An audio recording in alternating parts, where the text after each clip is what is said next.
सभी को good afternoon. आज हम पढ़ेंगे फार्मा सब्जेक्ट का लेसन नंबर 5 वो भी सेकेंड ईयर क्लास। तो इससे पहले आपको पढ़ाया था लेसन नंबर 4 में कि औषधि या उपचार पर्ची क्या है, उपचार पर्ची के कितने भाग होते हैं और किस भाग में किस चीज़ का वर्णन किया जाता है। और आपको पढ़ाया था कि उपचार पर्ची लिखते समय किन किन बातों का ध्यान रखना चाहिए। आज हम पढ़ेंगे लेसन नंबर 5 के अंतर्गत कि संयोजन क्या है और संयोजन करते समय किन किन बातों का ध्यान रखना चाहिए। तो सबसे पहले जानना यह जरूरी है कि संयोजन है क्या, जिसको इंग्लिश में कहते हैं कंपाउंडिंग। तो इसकी डेफिनेशन जानना बहुत ही जरूरी है। तो इसकी डेफिनेशन कंपाउंडिंग या संयोजन की है कि पशु चिकित्सक द्वारा उपचार पर्ची में लिखी गई औषधि को उचित तरीके से तैयार करना या मिश्रित करना संयोजन कहलाता है। संयोजन के अंतर्गत दो से अधिक औषधियों का उपयोग किया जाता है, यानी 2, 3, 4 औषधियों को मिलाकर एक ऐच्छिक प्रभाव के रूप में औषधि तैयार करना संयोजन कहलाता है। तो हम किसी भी रूप से इसकी डेफिनेशन दे सकते हैं। तो ये आपकी डेफिनेशन है कि पशु चिकित्सक द्वारा उपचार पर्ची में लिखी गई औषधि को उचित या ध्यानपूर्वक मिश्रित करना या तैयार करना क्या कहलाता है, कंपाउंडिंग कहलाता है। अब इसके अंतर्गत अगला टॉपिक है कि औषधि को तैयार करते समय किन किन बातों का ध्यान रखना चाहिए या औषधि का संयोजन करते समय किन किन बातों का ध्यान रखना चाहिए। तो इसमें सर्वप्रथम पॉइंट है कि उपचार पर्ची में लिखी गई औषधि को ध्यानपूर्वक पढ़ें कि उसमें कुछ ऐसी अन्य गलत औषधि तो नहीं। दूसरा पॉइंट है कि उपचार पर्ची में कोई भी औषधि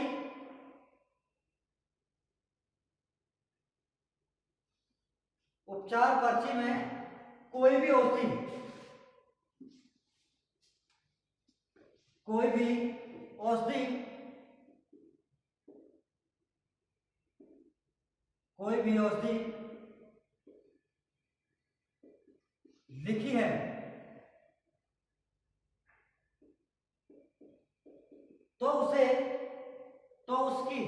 तो उसकी खुराक, मात्रा आदि का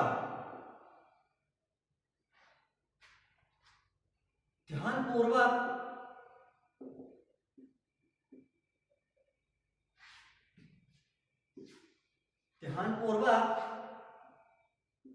अध्ययन करें ताकि किसी प्रकार का संदेह है तो तुरंत पशु चिकित्सक से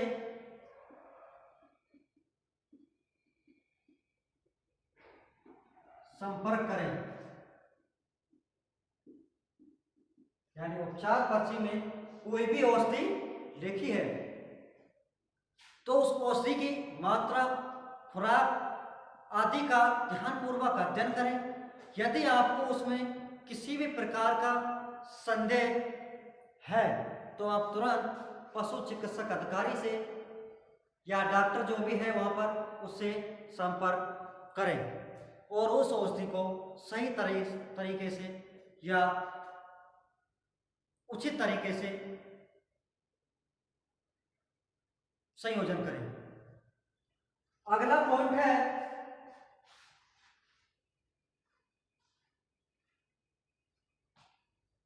कि दवा पर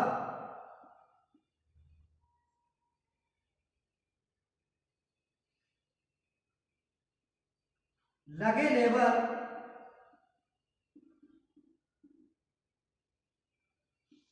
ठीक प्रकार से लगे लेबल को ठीक प्रकार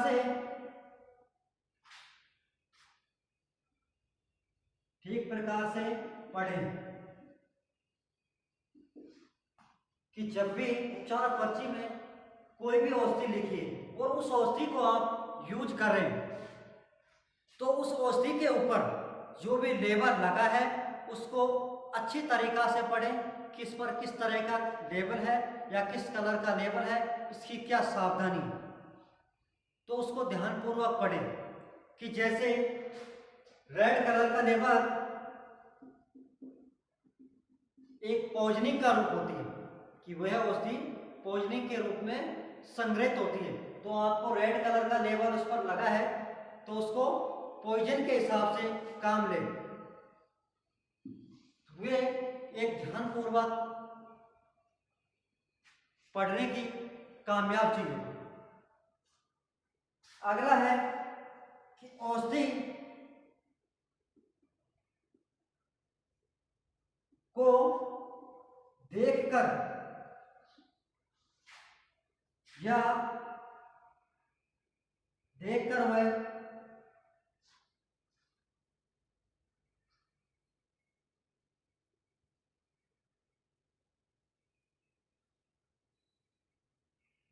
देखकर वह किसी भी पुस्तक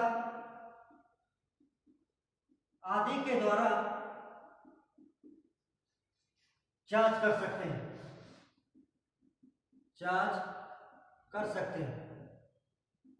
कि किस तरह की औषधि है। यदि आपको किसी भी औषधि के बारे में संदेह है तो उसको एक पुस्तक या सीरीज के माध्यम से आप उस औषधि के बारे में जानकारी प्राप्त कर सकते हैं। तो ये आपके लगभग औषधि का संयोजन करते समय मुख्य पॉइंट है। अब इसके अंतर्गत अगला पॉइंट है कि औषधि का मापतोल करते समय किन किन बातों का ध्यान रखना चाहिए।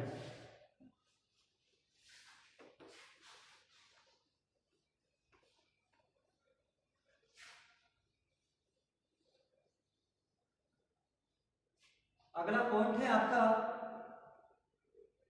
औषधि का मापतोल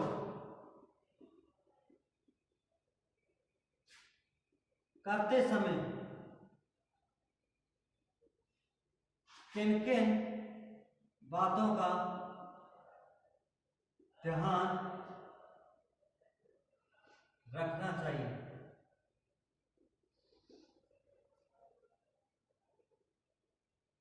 यानी आप किसी भी औषधि को माप कर रहे हैं, चाहे लीटर में, ग्राम में या किलो में,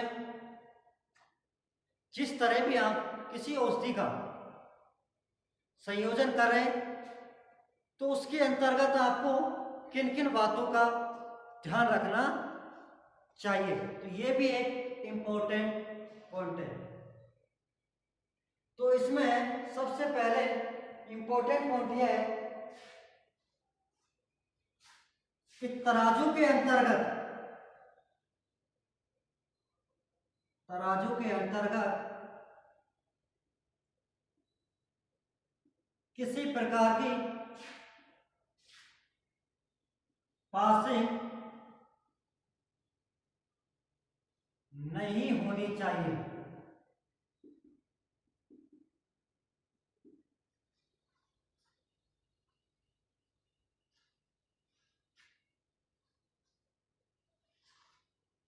किसी तराजू में किसी प्रकार की पासिंग नहीं होनी चाहिए। दोनों पलड़े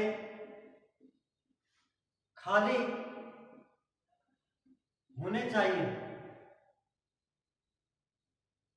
खाली होने चाहिए।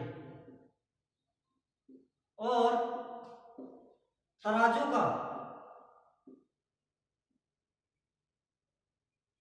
का मुख्य बिंदु शून्य स्केल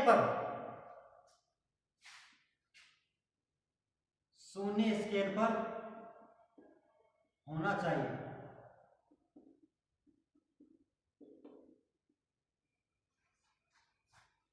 यानी सीधी सी बात है, किसी भी औषधि को या किसी भी तौल के माध्यम से माप रहे तो उसके अंतर्गत दोनों पलड़ों में किसी प्रकार की पासिंग नहीं होनी चाहिए और दोनों पलड़ों के बीच जो स्केल होता है वो शून्य स्केल पर ही होना चाहिए, अन्यथा औषधि की मात्रा घट बढ़ जाती है और पशु पर काफी मात्रा में इफेक्ट पड़ जाता है।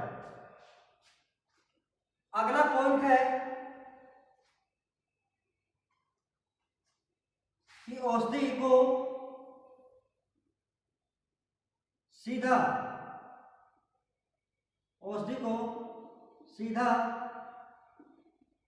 पलड़े में नहीं रखें। इससे पहले पलड़े में एक कागज रख लें।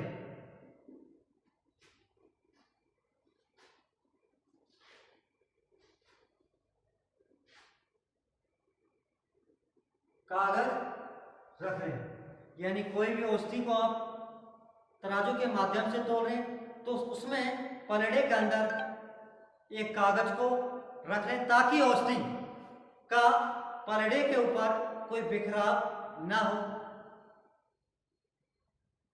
अगला पॉइंट है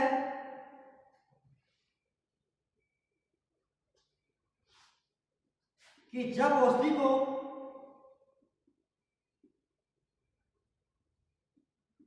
तोल रहे हैं तो तराजू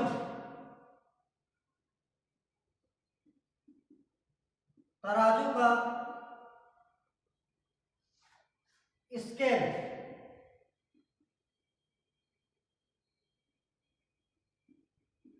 दबा हुआ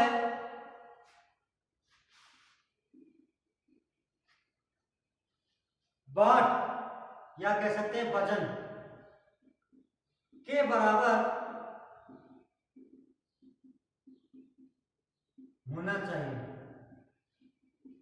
यानी सीधी तौर की बात है, किसी भी आप औषधि को एक तराजू के माध्यम से तोल रहे हैं तो तराजू में वेट, जैसे आप यह एक चित्र के माध्यम से समझ सकते हैं, ये तराजू है, ये स्केल है।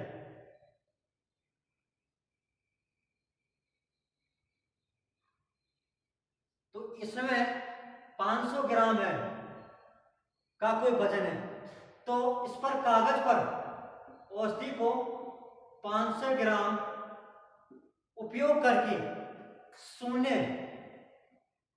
ये तराजू का आकार या तराजू का स्केल शून्य पर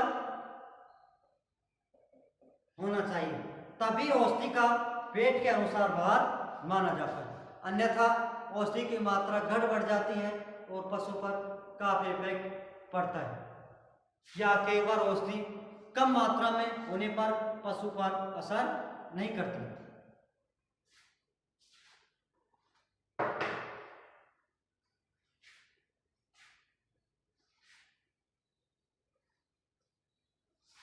जब औषधि पाउडर के रूप में हो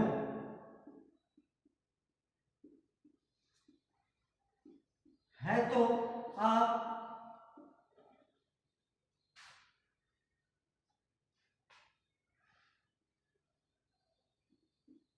पलड़ों में से दवा निकालते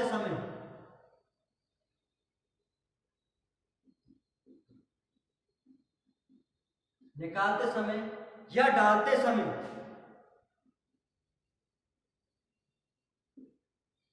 चम्मच का उपयोग करें।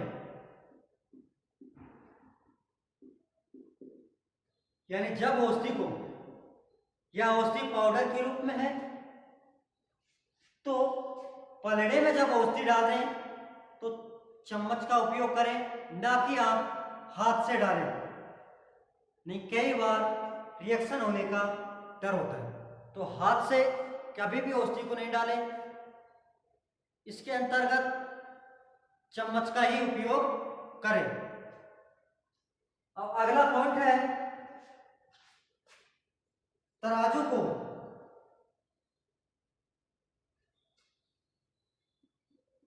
काम लेने के बाद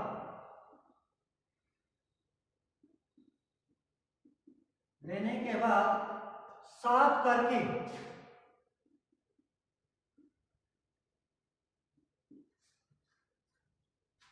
सही स्थान पर रखें।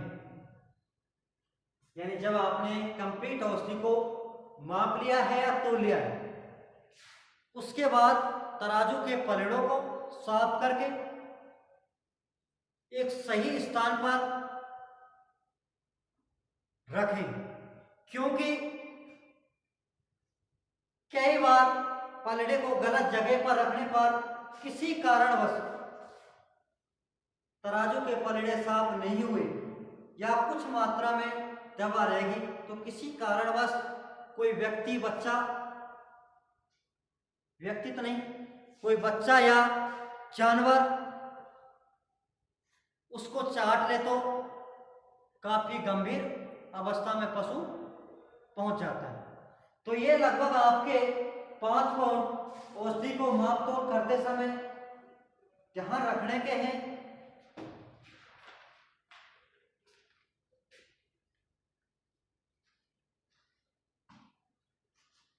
और तरल अवस्था में औषधि है तो उनका भी माप तोल ml में लीटर के अनुसार उपयोग करें।